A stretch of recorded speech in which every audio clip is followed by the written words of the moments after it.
오늘 우리가 함께 읽을 하나님의 말씀은 마가복음 1장 1절 말씀입니다. 마가복음 1장 1절 한 절입니다. 우리가 차 목소리를 읽겠습니다. 시작. 하나님의 아들 예수 그리스도의 복음의 시작이라. 아멘. 제가 한번 더 읽겠습니다. 하나님의 아들 예수 그리스도의 복음의 시작이라. 아멘. 한번 같이 기도하겠습니다. 하나님, 예배가 시작이 되었고 이 시간 우리가 말씀 앞에 섰습니다. 부족한 자의 입술이지만 하나님 통하여 하나님의 말씀만 온전히 증거되게 해주시고 오늘부터 시작되어지는 마가복음 말씀을 통하여서 그 복음의 깊이와 넓이 또 그 영광과 능력을 우리 모두가 함께 경험할 수 있도록 도와주시옵소서. 감사를 드렸고 예수님의 이름으로 기도하옵나이다. 아멘. 지난주까지 해서 구약에 있는 사사기 말씀을 여러분들과 함께 살펴보았습니다. 총 몇 번 제가 사사기를 설교했는지 아십니까? 아무 관심 없으시죠? 39번 했습니다. 40번을 좀 채우려고 했었는데 그게 뜻대로 안 돼서 40번에 걸쳐서 설교를 했고, 오늘부터는 이제 마가복음 말씀을 좀 이제 수요일마다 살펴보려고 합니다. 예전에 한 말씀드렸던 것 같은데 수요예배 때는 가능한 성경 한 권을 선택해서 좀 한 권씩 좀 살펴봤으면 좋겠다, 이런 마음이 있어요. 근데 한 번은 구약, 또 한 번은 신약, 이런 식으로 이렇게 좀 살펴봤으면 좋겠다 생각이 들고요. 그래서 앞으로는 몇 년이 될지 모르겠지만 수요예배 때마다 이렇게 한 권씩 성경을 살펴보면서 성경 66권 전체를 설교하는 것이 저의 목표이긴 한데 될지는 잘 모르겠습니다. 오늘 이 마가복음에 대한 이제 좀 개관을 좀 하려고 합니다. 마가복음은 일단 사복음서 중에 하나입니다. 잘 아시죠? 그리고 이 복음서는 성경 전체 중에서 유일하게 예수님의 생애에 대해서 기록을 하고 있습니다. 이전에 구약 성경 어떻습니까? 예수님께서 오실 것이다, 예수님께서 오실 것이다 라고 하는 그 약속과 예언이 기록되는 것이죠.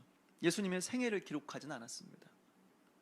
또 복음서 이후에 나오는 사도행전을 보게 되면 예수님 이후에 예수님이 승천하시고 예수님께서 성령을 보내주셨는데 그 성령으로 인하여서 교회가 세워지는 기록들을 한 것이 바로 사도행전 말씀이죠.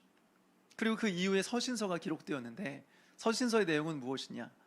교회가 세워지면서 나타나는 문제들이 있을 것인데 그 문제들 때문에 교회에 편지를 보낸 것, 이것이 바로 서신서의 내용입니다.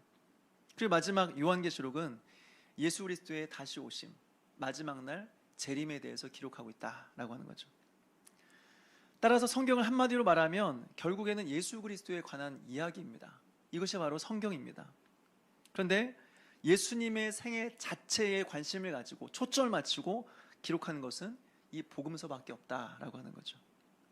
그런데 이 복음서는 하나가 아니라 넷입니다. 마태복음, 마가복음, 누가복음, 요한복음, 이 네 가지입니다. 지금은 너무나 당연한 이야기지만 저는 중학교 1학년 때였습니다. 복음서가 4개라는 사실에 충격받았던 일이 있었습니다. 예전에도 한 말씀드렸던 것 같은데 중학교 올라가면서 신앙생활을 정말 제대로 한번 해봐야겠다, 진짜 하나님을 만나고 싶다, 이런 마음이 들었습니다. 그래서 그때 처음으로 누구의 강요도 없이 오직 스스로의 의지를 가지고 성경을 제 손으로 펼쳐서 성경을 읽기 시작했습니다. 그 창세기 1장부터 읽었는데요, 창세기 1장이 생각보다 어려웠습니다. 어려웠다기보다 정확히 말하자면 설명이 친절하지 않았습니다. 제가 원하는 내용이 아니었습니다. 창세기를 딱 폈을 때 하나님께서 이 세상을 창조하셨다고 했는데 제가 궁금했던 것은 그러면 그 하나님은 어디 사시는 분이시고 언제부터 사셨고 그리고 이 세상을 왜 창조하게 됐는지 그 배경이 궁금했던 거거든요. 이런 설명이 하나도 없어요.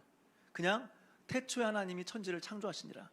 그러니까 별로 이해도 되지 않았고 동의가 되지 않았습니다. 그래서 안 되겠다, 신약부터 읽어야겠다. 그래서 신약을 펼쳤습니다. 복음서를 펼쳤습니다. 그리고 그 중에 4개의 복음서가 있으니까 어떤 것부터 읽을까? 가장 쉬운 것부터 읽자 하고 4개의 복음서를 비교하기 시작했습니다. 비교하다가 깜짝 놀랐어요. 4개의 복음서의 내용이 거의 비슷한 거예요. 저의 상식으로는 책은 순서를 따라 기록돼야 되는 거예요. 시간 순서를 따라서. 내용이 중복되면 안 되는 겁니다. 문제가 있는 거예요. 그래서 내 책이 잘못됐구나. 그래서 아버지 성경책을 가져와서 한 장 한 장 성경책을 비교하면서 살펴봤습니다. 그랬더니 아버지 성경책도 똑같은 거예요. 똑같이 잘못된 거죠. 그래서 순간 이 성경책 잘못 읽었다가 내가 큰일 날 수 있겠구나. 그 성경책을 덮었습니다. 그리고는 한동안 성경책 읽지 않았어요. 왜 그럴까요? 어느 누구도 이 복음서에 대해서 제대로 설명을 해준 사람이 없어요. 복음서 내용이 어떤 내용이고, 그래서 네 개의 복음서가 같고 왜 그렇게 기록될 수밖에 없었는지 이런 설명을 한 번도 들어본 적이 없어요. 그때까지 저는 어떻게 생각했냐면, 마태복음은 예수님의 탄생에 대해서, 마가복음은 예수님의 어린 시절에 대해서, 누가복음은 예수님의 사역에 관해서, 요한복음은 예수 그리스도의 십자가와 부활에 대해서 이런 식으로 기록되었을 것이다 생각을 했던 거죠. 성경을 제대로 읽어본 적이 없으니까 그렇게 그냥 추측을 한 거예요. 실제로 그렇게 안 되어 있으니까 제가 성경을 보면서 깜짝 놀란 겁니다. 여러분, 이렇게 사복음서는 거의 동일한 내용이 기록되어 있습니다. 예수님의 탄생부터 예수님의 사역, 그 예수님의 십자가와 죽으심, 그리고 부활의 내용을 거의 동일한 내용으로 기록하고 있는 것이죠. 왜 그런 것일까요? 성경에서 여러분, 반복이라는 것은 어떤 의미가 있느냐? 성경에서 반복은 중요하다는 것입니다. 성경에서 반복은 중요하다는 거예요. 성경에서 나오는 것들 중에서 반복되는 내용이 있다? 99%는 이것은 중요하다 이 말입니다. 성경을 읽다가 한 구절에 동일한 단어가 여러 번 반복되고 있다? 이거는 확실해요. 중요하다는 겁니다. 중요하니까 반복하는 거예요. 복음서도 마찬가지예요. 결국 성경에서 말하고자 하는 것은 예수 그리스도이십니다. 예수 그리스도가 성경의 핵심입니다. 성경을 읽었는데 예수 그리스도는 모른다? 성경 모르는 겁니다. 그래서 예수님에 대해서 4번이나 반복해서 기록하고 있는 거예요. 그만큼 예수 그리스도가 성경에서 중요하다라고 하는 것이죠. 물론 내용이 좀 다릅니다. 조금씩 달라요. 어떤 복음서는 한 부분을 자세히 많이 기록한 부분이 있고, 성경이 있고, 어떤 복음서는 굉장히 단순하게, 어떤 건 그냥 한 줄로 기록하기도 합니다. 또 어떤 복음서에는 다른 성경에 없는 내용이 기록된 경우도 있죠. 누가복음을 보게 되면 부자와 나사로, 거지 나사로 이야기가 있는데 이 누가복음에만 기록된 내용입니다. 또 복음서마다 순서가 조금씩 다르기도 합니다. 예수님께서 성전에 들어가셔서 성전에서 장사하는 자들의 상을 엎으시는 장면이 있는데, 대부분 다른 복음서는 예수님의 사역의 거의 뒷부분, 후반부에 기록하고 있습니다. 요한복음을 보게 되면 예수님의 사역 초반에 이 내용을 기록하고 있어요. 이것은 뭐냐? 강조점이 다르다라고 하는 것입니다. 각 복음서마다 예수님의 다양한 모습을 보여주고 싶었던 것이죠. 마태복음은 뭐냐? 마태복음이 보여주고 싶은 것은 왕으로 오신 예수 그리스도, 예수 그리스도는 왕이시다라는 사실을 보여주고 싶은 거예요. 마가복음은 뭐냐? 종으로 오신 예수 그리스도, 예수님은 우리를 섬기기 위한 종으로 오셨다라는 것을 강조하고 싶은 거죠. 누가복음은 뭐냐? 예수님은 인간의 아들, 사람의 아들, 인간이시다, 이것을 강조하고 싶은 것입니다. 요한복음은 뭐냐? 예수님은 하나님이시다, 이걸 강조하고 싶은 거예요. 여러분, 이것은 무엇을 의미하느냐? 사복음서를 다 읽어야 성경이 말하고자 하는 예수님을 정확하게 알 수 있고 깨달을 수 있다라고 하는 것입니다. 여러분, 돌아온 주일에 킹 오브 킹스 영화를 보게 되었습니다. 여러분 좋으시죠? 그렇죠? 보니까 킹 오브 킹스 영화에 대한 그런 막 좋다라는 그런 이렇게 평가도 많이 있지만 또 비판의 목소리도 있더라고요. 그래서 제가 한번 그 비판의 목소리를 좀 들어봤습니다. 그 중에 한 목사님이 그 영화에 대해서 이런 이야기를 해요. 이런 부분이 문제다 이야기를 하는 거예요. 그 중에 하나만 좀 소개를 하자면, 예수님이 이 땅에 왕으로 오셨는데 예수님, 그 영화를 보면 예수님을 너무 초라하고 너무 인간적인 모습으로 만들어 놨다라고 하는 것입니다. 그리고 예수님을 하나님의 아들이라고 표현하지만 그 예수님을 하나님이라고는 말하지 않았다라고 하는 것이죠. 그래서 예수님의 모습을 왜곡했다, 예수님의 신성을 부인했다, 그 영화 절대 보면 안 된다, 그렇게 말하는 거예요. 물론 그 영화가 성경을 완벽하게 재현하는 것은 아니겠죠. 영화니까. 어떤 부분은 각색이 되기도 하고 어떤 부분은 강조하기도 하고 어떤 부분은 생략하기도 했죠. 그러나 예수님을 왜곡했다. 예수님의 신성을 부인했다. 너무 인간적인 모습만 강조했다. 이 부분에 대해서는 제가 잘 동의가 안 되더라고요. 여러분, 예수님은 왕으로도 오셨고 종으로도 오셨습니다. 예수님은 하나님으로도 오셨고 사람으로도 오셨습니다.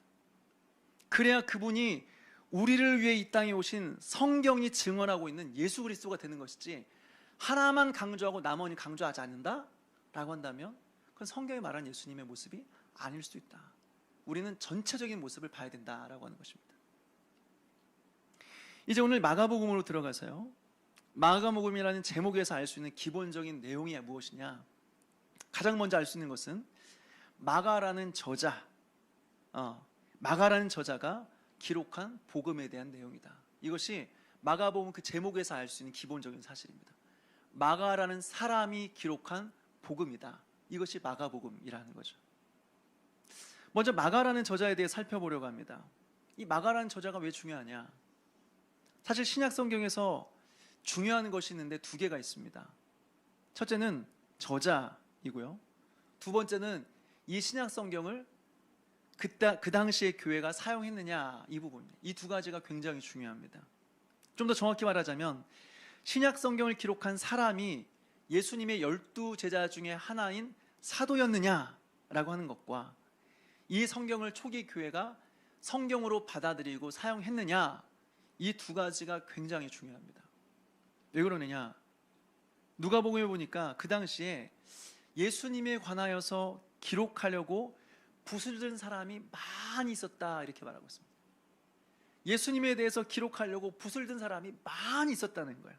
그런데 모든 기록되는 것이 성경이 된 것은 아니었습니다. 그 중에 몇 개만 신약 성경으로 기록된 거죠. 받아들여진 거죠. 그렇다면 그 기준이 뭐냐? 어떤 것은 신약 성경이 되고 또 어떤 것은 신약 성경이 될 수 없는 그 기준이 뭐냐? 바로 두 가지예요. 저자의 문제와 교회의 사용의 여부의 문제다. 이 중에 저자에 대한 부분인데요, 저자는 사도와 관련이 있어야 됩니다. 그래야 신약 성경이 될 수가 있는 거예요. 다시 말해서 예수님의 12제자가 나중에 12사도가 되는 것인데, 그러니까 신약 성경이 되고 교회가 받아들일 수 있는 성경이 되려면 12제자 중 한 사람이 기록해야 된다라고 하는 거죠. 그래야 성경이 될 수 있다는 것입니다. 그렇다면 마가복음을 기록한 이 마가는 예수님의 12제자 중에 한 사람일까요? 아닙니다. 그렇다면 어떻게 마가가 쓴 글이 마가복음, 이 신약 성경이 될 수 있을까요? 마가는 예수님의 제자 이 사도 베드로와 관련이 있는 사람입니다. 베드로전서 5장에 보니까 베드로가 마가를 향해서 뭐라고 하고 있냐면 내 아들 마가 이렇게 말하고 있습니다. 진짜 아들이 아니라 그만큼 사랑하고 친밀한 동역자였다라는 의미죠. 그러니까 마가가 이 마가복음을 기록한 것은 혼자 생각으로 연구해서 기록한 것이 아니라 베드로로부터 듣고 경험한 내용을 여기에 담아낸 것이다라고 하는 것이죠. 그러니까 사실은 마가복음이 아니라 정확히 말하면 사실은 베드로의 복음인 것입니다. 그러니까 마가복음은 저자가 사도가 아니라고 할지라도 성경이 될 수가 있다라고 하는 것이죠. 이와 비슷한 경우가 또 있습니다. 누가복음이 그렇습니다. 누가복음을 기록한 누가도 역시 예수님의 제자가 아닙니다. 사도가 아닙니다. 그런데 이 누가는 누구와 관련된 사람이냐? 바로 바울과 관련된 사람입니다. 아니, 바울은 예수님의 12제자가 아닌데요? 바울은 예수님이 죽으시고 부활하신 이후에 다메섹 도상에서 부활하신 예수님을 만납니다. 그리고 예수님으로부터 이방인을 위한 사도로 부르심을 받습니다.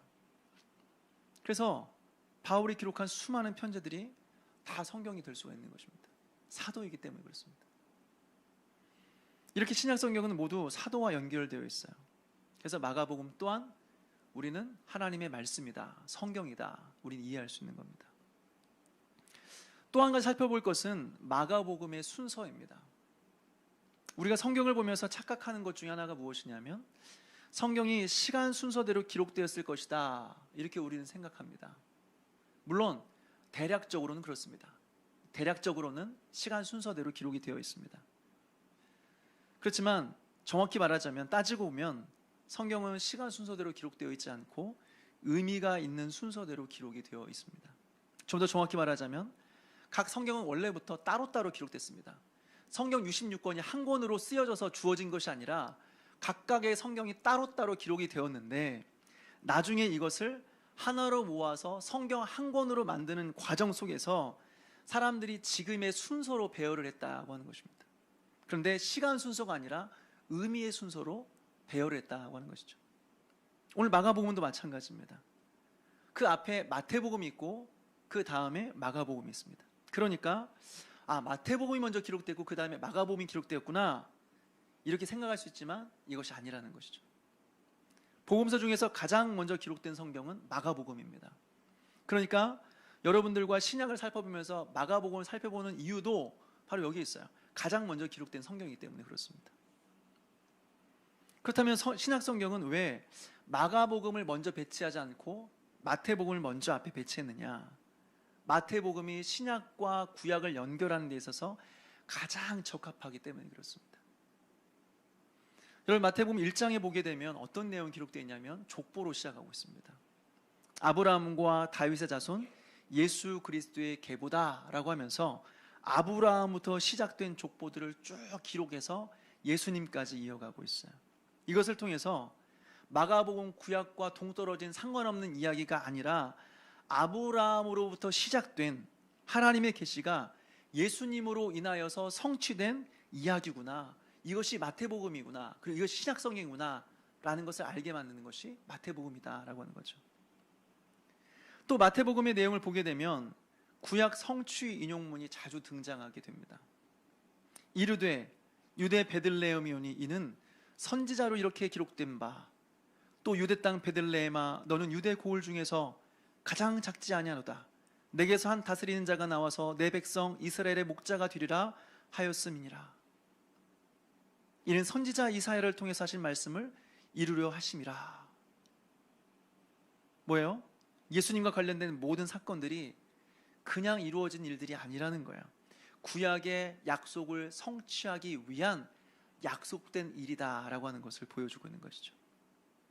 이 또한 구약과 신약을 연결해주는 그 역할을 하고 있습니다. 이런 면에서 순서적으로 본다면 마가복음이 가장 먼저 기록되었기 때문에 가장 우선되어야 되지만, 그렇지만 신약과 구약을 가장 잘 연결하는 것이 마태복음이기 때문에 마태복음이 먼저 기록되고 그 다음에 마가복음이 기록되었다라고 하는 것입니다. 그 다음으로 살펴보고 싶은 것은 이제 가장 중요한 복음에 대한 이야기입니다. 이 마가복음은 앞서 말씀드렸던 것처럼 마가라는 저자가 쓴 이 복음에 관한 이야기입니다. 그러니까 이 글의 핵심은 마가가 아니라 마가가 쓴 복음, 마가가 증언하고 있는 이 복음에 대한 내용이다라고 하는 거죠. 그렇다면 여러분, 이 복음이라고 하는 것이 무엇일까요? 우리는 기본적으로 이 복음이 기쁜 소식이라고 배웠습니다. 복음이 뭐냐? 기쁜 소식. 우리 이렇게 외우고 있죠. 오늘 이 부분에 대한 이 내용을 조금 더 자세히 좀 설명하려고 합니다. 마가가 사용한 이 복음이란 단어, 이것을 원문으로 보면 유앙겔리온이라고 말하고 있습니다. 이 단어는 원래 이 시대적 배경을 보게 되면 원래 로마 사회에서 황제와 관련된 용어로 사용되었습니다. 이것이 복음, 유앙겔리온입니다. 이 용어는 두 가지 의미가 있는데, 첫째, 로마의 황제의 탄생에 대한 소식, 이것을 유앙겔리온, 복음이다 말을 했습니다. 새로운 황제가 태어남으로 인해서 이제 로마의 새로운 시대가 도래가 되었다라는 것을 알려주는 것이죠. 그래서 로마의 한 비석을 보니까 이렇게 기록이 되었다고 해요. 가이사 아구스투스의 탄생은 온 세상을 위한 복음의 시작이었다, 이렇게 기록되어 있다고 그래요. 둘째로 로마의 승리에 대한 소식이다라고 하는 거죠. 로마의 승리에 대한 소식이다. 로마는 계속해서 정복전쟁을 통해서 제국을 넓혀 나간 나라였습니다. 그러니까 로마는 끊임없이 전쟁이 있었던 나라였던 거죠. 그 전쟁에서 승리하게 되면 어떻게 될까요? 지금처럼 인터넷이 있거나 전화가 있던 시대가 아니었으니까 승리의 소식을 전하는 전령이 있었습니다. 승리를 하게 되면 그 전령이 소식을 가지고 이제 로마로 달려가는 것입니다. 그리고 그 도시에 달려가서 외치는 거죠. 우리가 이겼다, 우리가 승리했다 라고 알리는 거죠. 이 소식이 뭐냐? 유앙겔리온이라는 거예요. 바로 이것이 복음이다, 승리에 대한 소식이 복음이다 라고 하는 거죠. 그래서 여러분, 복음하면 우리가 가장 먼저 기억해야 될 것은 첫 번째로 복음은 소식이다 라고 하는, 복음은 소식이다. 근데 우리는 어떻습니까? 복음하면 자꾸 뭘 하려고 그래요. 복음하면 가만히 있질 못해요. 자꾸 뭐 하려고 그래요. 그리고 복음을 받아들일 수 있는 자격 조건을 갖추려고 해요. 그래서 교회 나갑시다 하면 뭐라고 말합니까? 아직 술 마셔가지고 술을 끊고 나가겠습니다. 아직 담배를 못 끊어서 담배를 끊고 나가겠습니다. 내가 아직 죄가 많아서 죄를 좀 잘 정리하고 깨끗해진 다음에 교회를 나가겠습니다. 여러분, 이게 아니라는 거예요. 이게 아니라는 거예요. 복음은 뭘 하는 게 아니라는 거예요. 뭘 하는 게 아니라 우리를 위하여 어떤 놀라운 일이 일어났다는 거예요.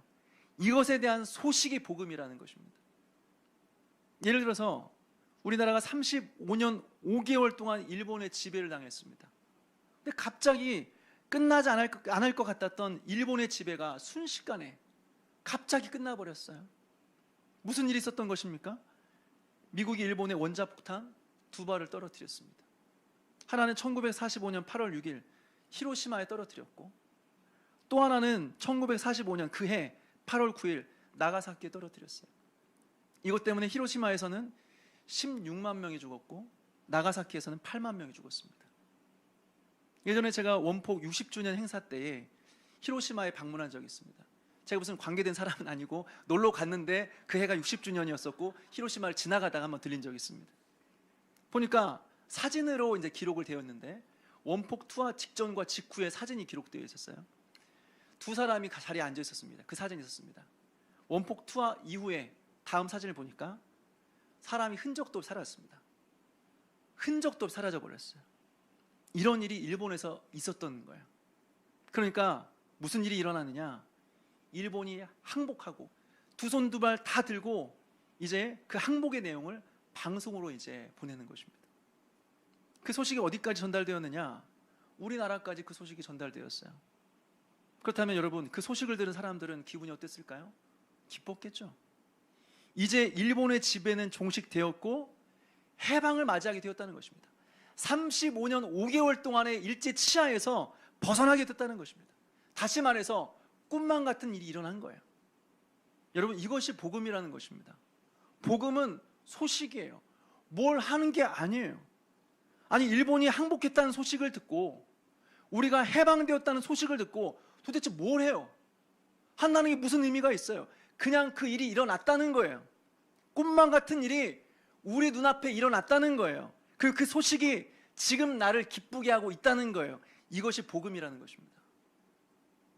단, 이 사람들의 두 가지 반응이 있는 것이죠.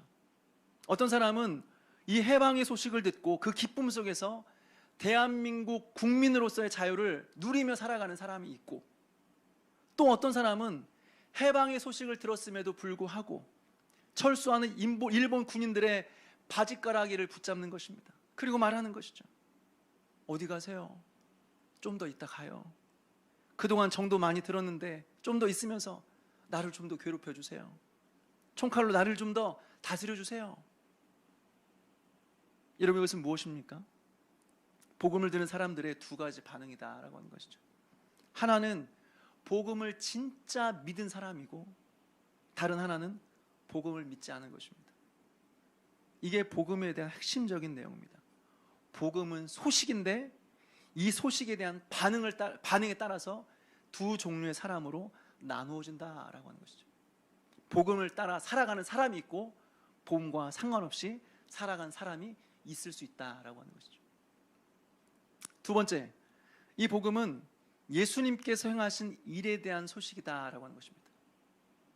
복음은 소식인데 예수님께서 행하신 일에 대한 소식이다라고 하는 것입니다. 한번 생각해 보십시오. 어떻게 이 복음이 우리에게 기쁜 소식이 될 수 있을까요? 여러분, 우리가 이 세상에서, 이 땅에서 불행한 삶을 살아간 이유는 딱 한 가지입니다. 죄 때문에 그렇습니다. 왜요? 죄로 인해서 우리가 죽음에 이르게 되었기 때문에 그렇습니다. 그렇다면 죽음에 이르는 것이 왜 우리를 불행하게 하는 것일까요? 먼저는 죽음 자체가 주는 공포 때문에 그렇습니다. 그래서 모든 사람들은 죽음을 기뻐하는 사람 아무도 없어요. 죽음을 다 두려워합니다. 왜요? 죽으면 다 끝이라고 하면서 왜 두려워합니까? 죽으면 아무것도 아니라면서 왜 죽음을 두려워해요? 죽음 이후에 심판이 있다라는 사실을 우리의 양심이 알고 있기 때문에 그렇습니다. 그래서 모든 사람들은 죽음 앞에서 두려워하는 것입니다. 이 사실이 우리를 불행하게 만든다고 하는 것이죠. 또 한 가지, 죽음이 우리를 불행하게 하는 이유는 죽음의 증상들이 우리를 괴롭게 만들기 때문에 그렇습니다. 한번 생각해 보십시오. 우리가 감기에 걸리면 감기의 증상들이 일어나는 것이죠. 열이 나고, 목이 아프고, 기침하고, 콧물이 흘러내리고, 코가 막히고, 온몸이 쑤시죠. 그러면서 온몸이 고통을 받는 거죠. 여러분, 죽음도 마찬가지입니다. 사람이 죽음에 걸려있기 때문에 죽음의 증상들이 나타나기 시작하는데, 그것이 바로 한 가지는 외로움이에요. 우리 안에 그 해결되지 않은 외로움이 있어요. 아무리 사람을 만나고 사람들로부터 사랑을 받아도 해결되지 않는 공허한 빈 자리가 우리 안에 있어서 우리는 끊임없이 외로움을 겪게 되는 것이죠. 또 가난이에요. 아무리 채우고 채워도 채워지지 않는 허무함이 우리 안에 있는데, 이것이 바로 가난의 문제예요. 또 질병이에요. 분당에 있는 교회에서 어떤 목사님이 천국에 대한 설교를 열심히 했어요. 여러분, 천국은 있습니다. 천국을 소망하십시오. 천국을 바라며 믿음으로 사십시오. 열심히 설교가 내려왔어요. 그러니까 한 장로님이 불러서 그 목사님에게 말해요. 목사님, 여기 분당도 아프지만 않으면 살만합니다. 그런데 어떻습니까? 아파요. 아파요. 시간이 지날수록 몸이 쑤셔요. 여기저기 문제가 생겨요. 젊은 날은 죽도록 고생하면서 돈 벌고, 나이가 들어서는 아픈 몸 치료하기 위해서 모아놓은 돈 다 써요. 그게 인생이에요. 왜 그래요? 인간의 죽음 때문에 그렇습니다. 사람들은 살아가는 모든 순간이 다 고통이에요. 우리가 숨 쉬며 살아가는 모든 순간이 다 고통이에요. 그런데 무슨 일이 일어났습니까?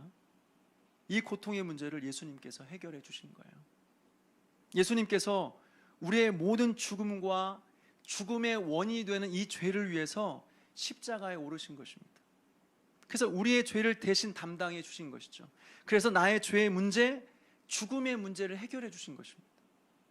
이것이 우리에게 기쁜 소식이 되었어요. 다시 말해서 예수님께서 행하신 그 일이 나에게 말할 수 없는 기쁨이 되는 소식이 되었다고 하는 것이죠. 여러분, 이것이 복음입니다. 그래서 복음을 한마디로 요약하면 무엇이냐? 예수 날 위해 죽으셨네 라고 하는 것입니다. 한번 따라서 해볼까요? 예수 날 위해 죽으셨네. 한 번 더 따라서 하겠습니다. 예수 날 위해 죽으셨네. 여러분, 이것이 바로 복음의 핵심, 복음의 요약이에요. 예수님께서 나를 위해 죽으셨다라는 소식이 복음의 핵심이다라고 하는 것이죠.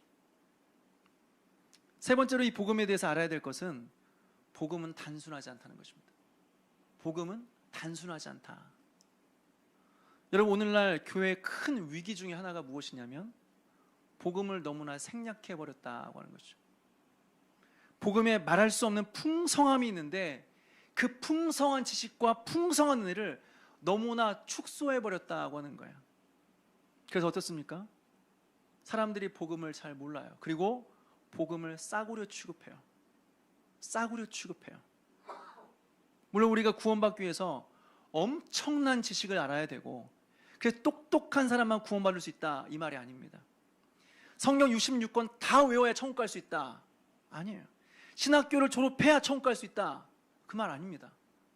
복음의 핵심은 내가 죄인이라는 사실과 예수님께서 나의 죄를 위해 십자가에 못 박혀 죽으셨다, 다시 부활하셨다, 이것이에요.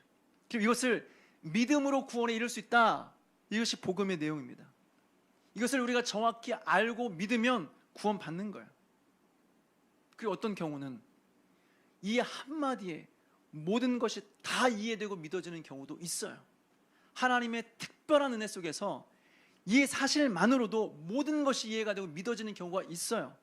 그렇지만 일반적인 경우는 어떻습니까? 이것을 정확하게 이해하고 믿기 위해서는 이보다 훨씬 더 많은 지식이 필요하다라고 하는 것입니다. 간단히 말해서 내가 죄인이라고 확실하게 고백하면 된다고 하는데, 내가 죄인이라는 것을 확실하게 고백하기 위해서는 그럼 죄가 뭐냐? 이걸 알아야죠. 무엇이 죄고 죄가 아니냐? 이걸 알아야죠. 그리고 단순히 죄는 행함으로 지은 죄뿐 아니라 마음으로 지은 모든 죄를 포함한다고 하는 것. 그리고 죄라고 말할 수 있는 그 기준이 바로 하나님의 율법과 관련되어 있다라고 하는 것. 그래서 결국 죄는 무엇이냐? 하나님의 창조의 목적에서 벗어난 모든 것이 다 죄다. 하나님의 영광을 위한 것이 아닌 모든 것이 다 죄다라고 하는 것을 먼저 이해해야 된다라고 하는 것이죠. 또 예수님께 나의 죄를 위해 십자가에 못 박혀 죽으셨다라고 했을 때 우리는 기본적으로 예수님이 누구신지를 알아야 되는 것이죠. 도대체 예수님이 누구시길래 나를 위해 십자가에 못 박혀 죽으셨을까? 도대체 그것이 나에게 무슨 의미가 있을까? 또 십자가는 뭘까? 왜 하필 예수님이 십자가 위에서 죽으셔야 됐을까? 그냥 죽으시지 않고 왜 꼭 십자가여야 했을까? 그리고 예수님이 십자가 위에 죽으신 것과 나의 죄의 문제가 해결되는 것과 도대체 무슨 관련이 있는 것일까? 또 예수 그리스도를 믿음으로 구원에 이른다고 하는데 도대체 믿음은 뭘까? 혹시 믿음은 믿음인데 구원에 이르지 못하는 믿음도 있는 건 아닐까? 그렇다면 왜 행함으로는 구원에 이를 수 없는 것인가?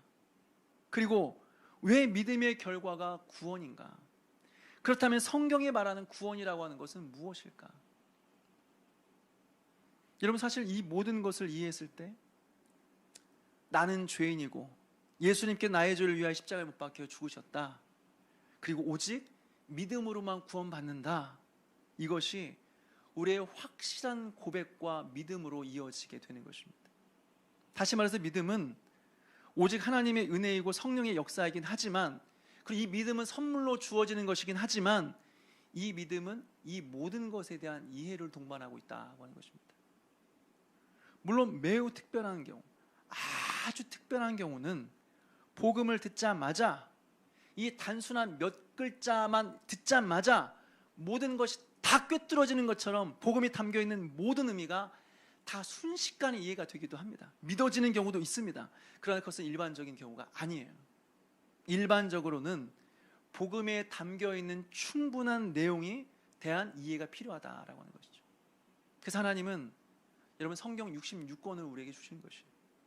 만약 나는 죄인이고 예수님께 나의 죄를 위해 십자가에 죽으셨다, 믿으면 구원받는다, 이것만 알면 된다고 한다면 뭐하러 성경 66권을 주셨을까요? 복음서만 있으면 됐지 뭐하러 창세기부터 요한계시록의 내용이 필요했을까요?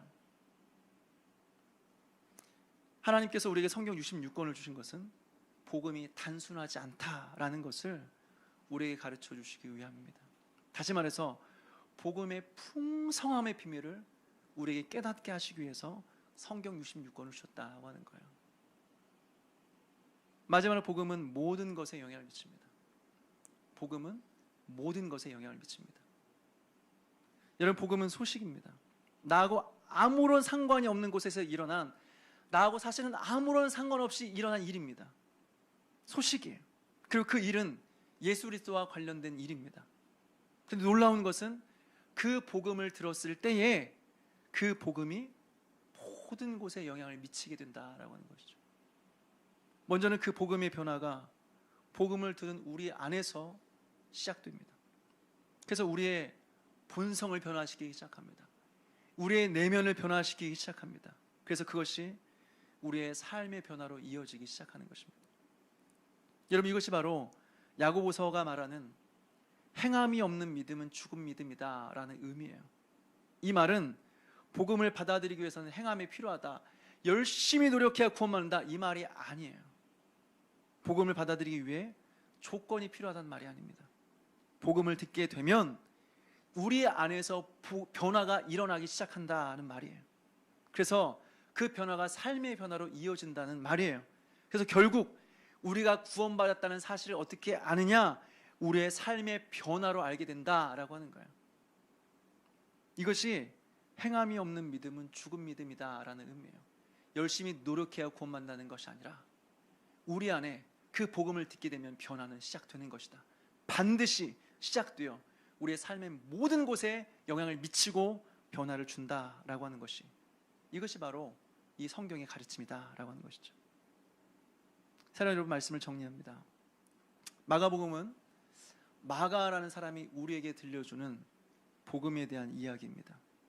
그리고 이 복음의 내용은 예수님께서 우리를 위하여 행하신 일에 대한 소식에 대한 이야기입니다. 여러분, 이것은 결코 단순하지 않습니다. 몇 글자만 알아서 되는 문제가 아닙니다. 여기에는 많은 의미가 포함되어 있습니다. 그런데 우리가 이것을 이해할 때 어떻게 됩니까? 우리의 영혼 안에서부터 시작되어서 우리의 모든 삶의 변화가 일어나기 시작한다라고 하는 것이죠. 여러분, 마가복음 1장 1절은 이렇게 시작합니다. 하나님의 아들 예수 그리스도의 복음의 시작이라.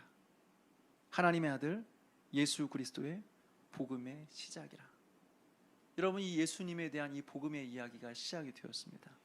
이 놀라운 소식을 앞으로 여러분들과 함께 살펴보게 될 텐데, 이 마가복음을 통하여서 예수 그리스도를 만나는 은혜, 그리고 예수 그리스도를 통하여 나타난 그 복음의 풍성함과 그 예수 그리스도의 영광을 우리 함께 경험하고 또 배우게 되는 은혜가 저와 여러분에게 있게 되기를 주님의 이름으로 축원합니다.